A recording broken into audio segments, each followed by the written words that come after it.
మల్లారెడ్డి కాంగ్రెస్లోకి వెళ్ళాలి. ఇంతకుముందు రేవంత్ రెడ్డిని అయితే తిట్టింది తిట్టకుండా తిట్టారు.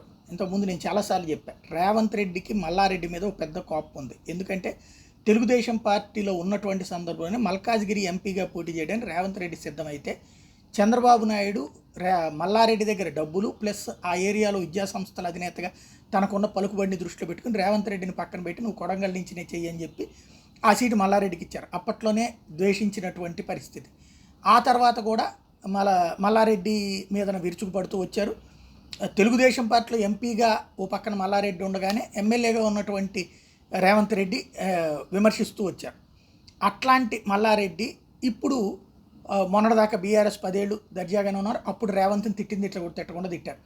ఇప్పుడు రేవంత్ వచ్చాక ఈయనకి సంబంధించి ఆ భూభాగోతాలంటూ ఇతరత్ర వ్యవహారాలు వెలుగు తీస్తూ ఉండటంతో ఇప్పుడైతే అర్జెంటుగా ఎలాగైనా సరే చేరిపోవాలనుకుంటున్నారు కాంగ్రెస్ పార్టీలో.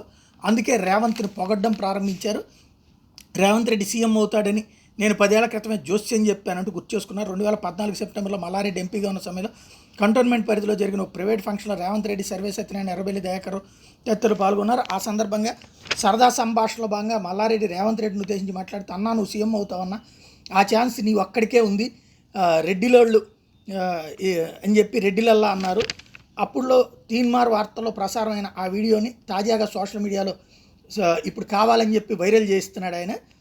శనివారం మల్లారెడ్డి బోయినపల్లిలో తన క్యాంప్ కార్యాలయంలో స్థానిక విలేకరులతో పిచ్చాబడిగా మాట్లాడుతూ కూడా ఈ వీడియోని కావాలని చెప్పి చూపించుకొచ్చారు. తద్వారా రేవంత్ అయ్యా నన్ను వదిలేసే, నా జోలికి రావద్దు, నేను నీ బాంచం ద్వారా కాలు మొక్తా అంటున్నాడు అనమాట.